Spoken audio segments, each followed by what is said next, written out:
All right, welcome back to Basketball History 101 with Rick Lyoza. And today, as I mentioned in the intro, I have Bo Belanger with me, and he has put together his own podcast called Connie and Jack, a rigged game. And really looking forward to hearing that. But I wanted to get so this is our interview with Bo. And so, Bo, welcome to the show. We appreciate your time. Yeah, thanks for having me, Rick. I'm excited to be here. Yeah. So we got in touch with each other. You through this podcast, and you've got your own that you wanted to share and talk about. And I'm more than happy to have you on. It's the story of Connie Hawkins and Jack Molinas and the college um, point shaving scandal from the 50s and I think into the 60s. I think there was a different one in the 60s, Exactly. but yeah, but obviously there was a lot of people involved, and but Connie Hawkins is probably one of the more famous, if not the most famous player in that got caught up into it. I'll say it like that, got caught up in it. Yeah, absolutely. There was a number of guys who were sort of, they were never charged with a crime. The other big name is Roger Brown, but there were others, Doug Moe, and um, a handful of guys who were never charged with a crime. Um, in Connie's case, not charged with a crime, and it really derailed his career, even though he knew Molinas from playing in the schoolyards. Hmm. And he had taken a loan which he paid back. Um, but they sort of yanked him off the campus at Iowa. He was just a freshman, and brought him to New York. And he had sort of a hellish two weeks during this investigation when they were trying to get Molinas. This was a '61 scandal, and yeah, he told the truth for about a week, and then he realized that they wanted to hear a certain thing, so he started telling them what they wanted to hear, and basically just started spinning a web of lies for what the cops, because they were after Molinas, Hmm. and no, was never read his rights, was wearing the same pair of clothes for 2 weeks. They wouldn't let him call his mother. It was pretty, you know, very much bully tactics in this investigation. But he flew back to Iowa, and they said, you need to withdraw. And his life was basically ruined from uh, accepting a loan from Jack Molinas. Mm. So, what drew you to this story in particular? Because there are, hundreds of possible stories you could do through basketball history, but why was this one did stick out for you? Yeah, so I came to this story. I was actually helping some friends develop a TV show about the ABA, and I was doing a lot of research for it. So I read like Terry Pluto's book Loose Balls, which is a classic, Hmm. and a number of other books. Dr. J had an autobiography, which I loved, and my uncle recommended this book Foul, which is about Connie Hawkins, and it was out of print. And I read the book, and I was able to get my hands on a copy of it, read it, and the story just stayed with me. We never sold the show, but I sort of this story stayed with me. I reached out to was trying to figure out the rights to the book, like why hasn't this been made? It's just a fantastic story. Why hasn't it been made into a TV show or a movie or anything? And basically, I ended up talking to Connie's grandson, Shawn Hawkins, who's been a partner with me on this project. And Shawn just explained that they weren't able to they weren't sophisticated enough to have, like, when Connie passed, to have any life rights set up. So everyone would try to get the rights to this book, would fail. Um, and so it really, it was sort of a combination of things. It was Connie's story really sticking with me, and then after talking to Shawn and hearing how he wanted his grandfather's story out there, and rightfully, it's a fantastic story. It's really a story about perseverance, and it's incredibly impressive what Connie went through, and so it's sort of those two factors where I was like, all right, I'm gonna spend a lot of time trying to make this happen. Yeah, and you spent well two things. I kind of I kind of have two questions in mind here. So first, I want to ask you how you got in touch with Shawn Hawkins and to do this story. Like, how did you find him, or how did he find you to participate? I found him when I believe it was just on Instagram. I was just trying to find any members of Connie's family that I could get, and Shawn was, grandson of, he's the son of Shauna, Connie's oldest daughter, and he was just the one I reached out to, and it was just such a blessing because he's just this. He is just so passionate about it, of getting his grandfather's story out there. So it was really just lucky. Yeah. Oh, well, that's amazing. I mean, I guess social media comes in hand in these kinds of things sometimes. That's Absolutely, yeah. And yeah. and you put in quite a bit of time putting all this together, if I'm not mistaken. Yeah, I put in so the because we the short answer is probably a year and a half of research. The reason that was the case is because like I said, the rights to this book, Foul, it's by Dave Wolf. It's a fabulous book. Would recommend anyone who can get their hands on it. It's out of print, sort of criminally, I think. It's such a good book. Um, but we couldn't get the rights to that book, and I wanted to. It's sort of the definitive story of Connie's life, and I wanted to source Connie's story sort of outside of that book. So what I did was I went into newspaper. This is during the depths of COVID, and went into just magazine and newspaper archives.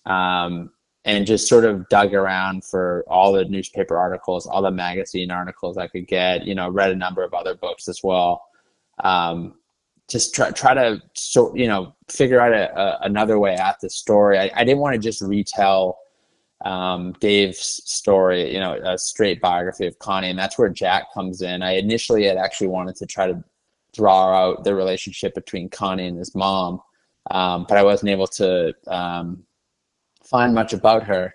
But this Jack Molinas character was really hopping off the page as I was doing my research. He's just as you covered in one of your previous episodes, he was a fantastic player, All-American at Columbia, was a first-round draft pick in the NBA, and then booted from the league for betting on his own games. This was about 10 years before Connie. This is like the mid-50s.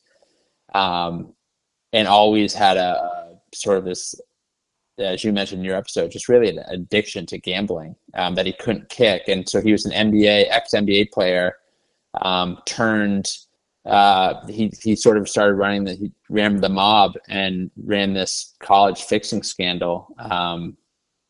And that's, and sort of, the light bulb moment was when I realized if I told these guys' story as sort of like a dual biography, you have Connie's story, this one guy who just really wants one shot in life.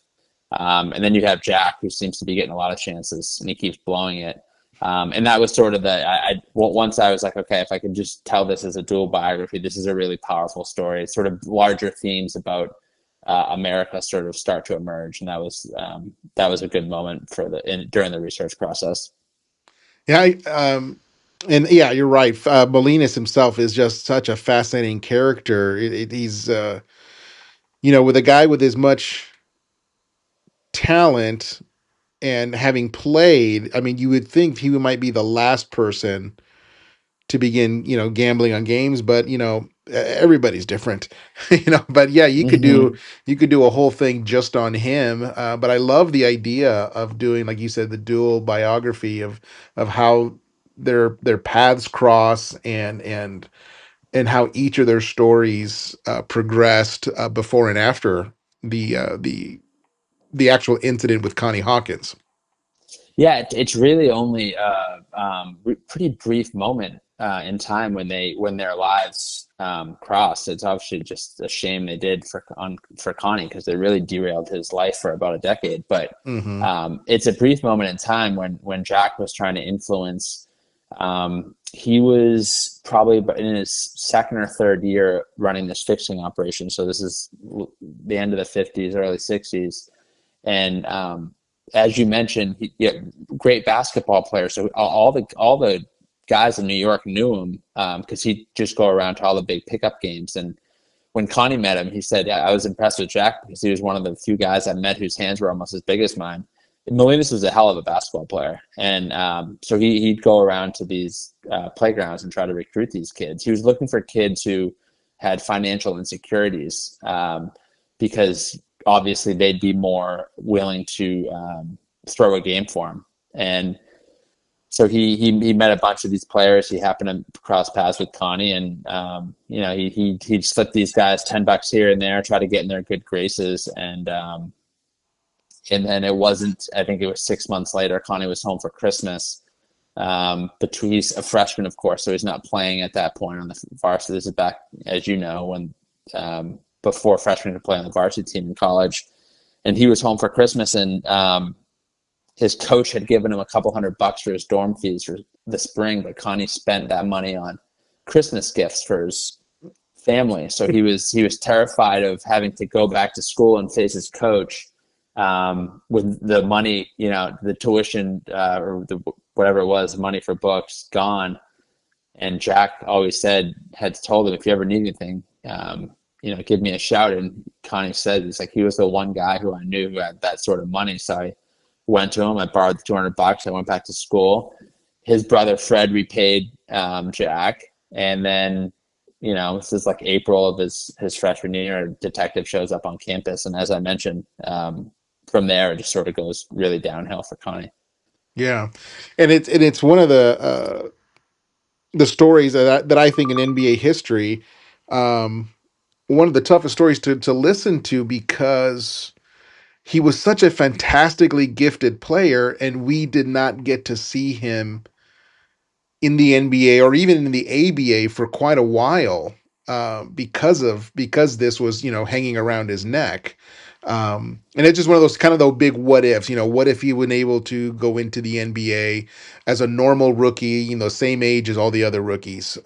Just where would his career numbers stand in comparison? And yeah, it's one of those stories that just kind of just such a shame that it all about how it would happen, how it went down. But you're gonna go deep and bring out details and stories related to what's happening here that are, I imagine, going to be quite eye opening.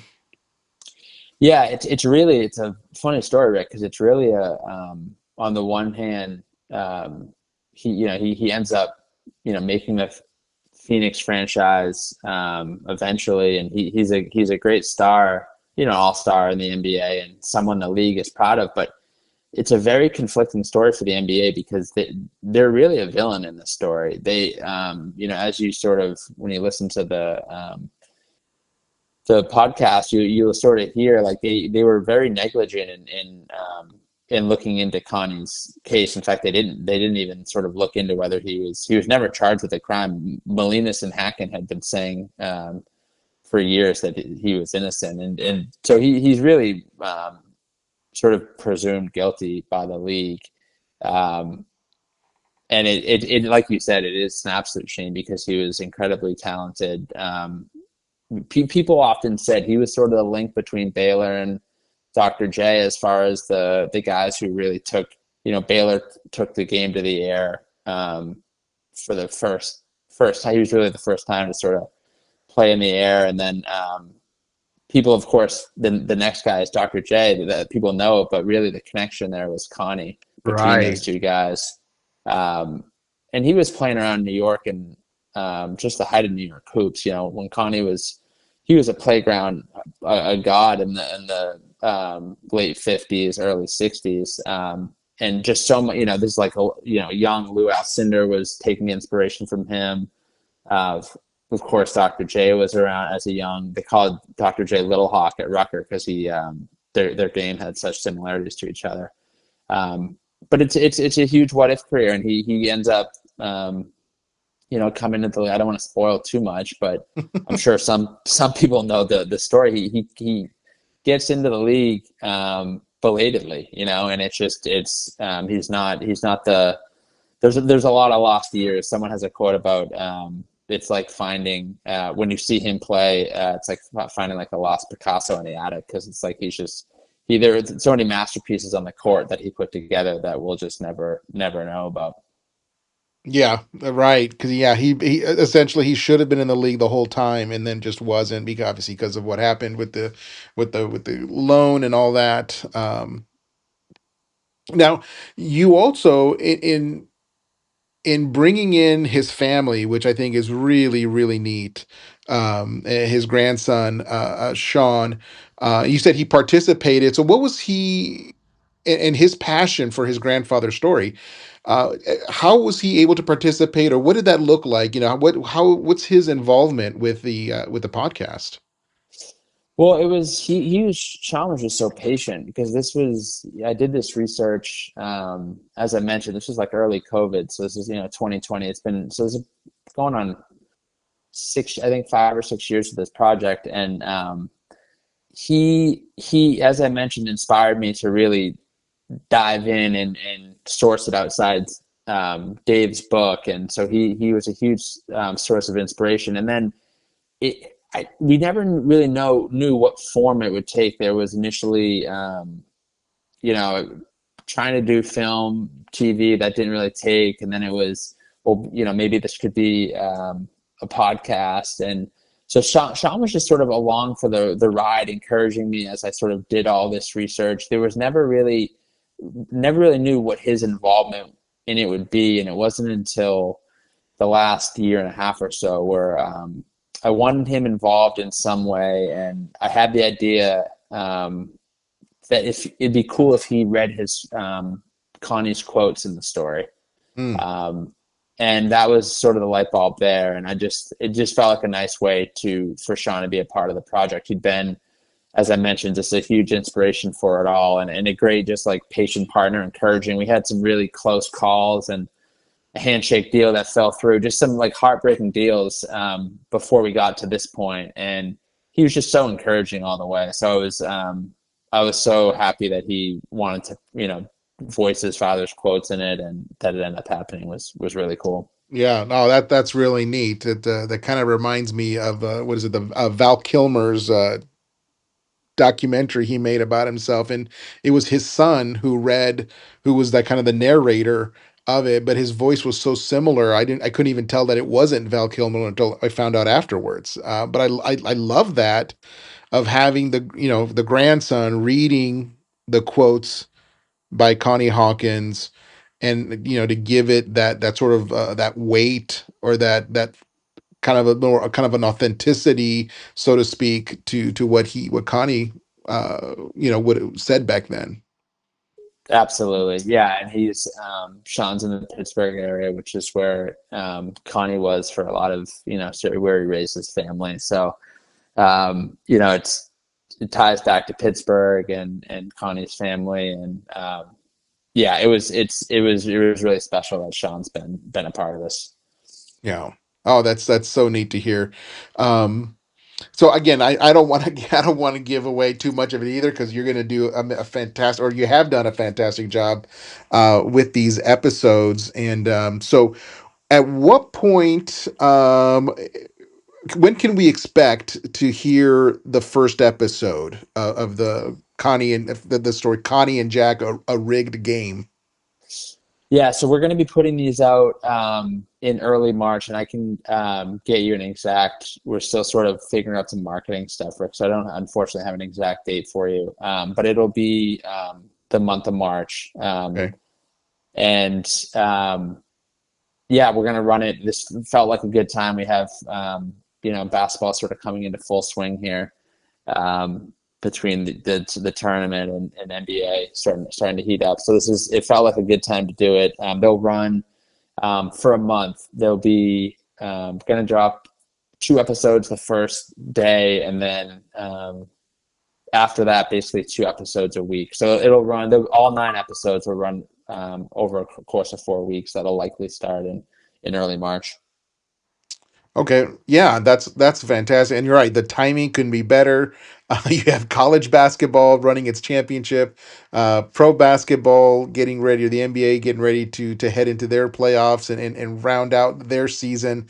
Yeah, I mean basketball's on the mind for most sports fans right now. So, yeah, I agree. It is great timing. So again, the podcast is called Connie and Jack, a rigged game. And so we're looking at, I think you said 9 episodes in total, two in the first day and then two a week after that. So I can't wait to hear it and to get deeper into this story. It sounds fantastic, and it is such a fascinating time of basketball where the NBA is emerging on stronger financial ground, and then this is happening with Jack Molinas, is happening with Connie Hawkins all at the same time.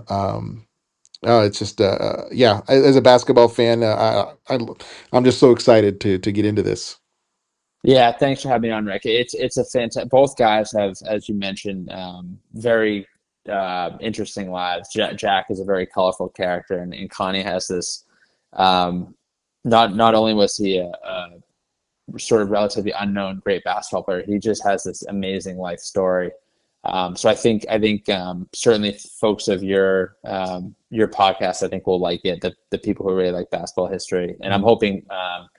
It strikes a chord with other folks too. Just like a good, it's just a sort of a classic underdog story. So I thank you again for having me on. As I mentioned before we jumped on, I love your podcast and all the deep dives you do. So it's a pleasure to talk to you. Yeah, well, thank you again, Bo, and we appreciate your time, and we definitely are looking forward to hearing your episodes again. Connie and Jack, a rigged game. So thank you again, and I appreciate your time, Bo. Thank you, Rick.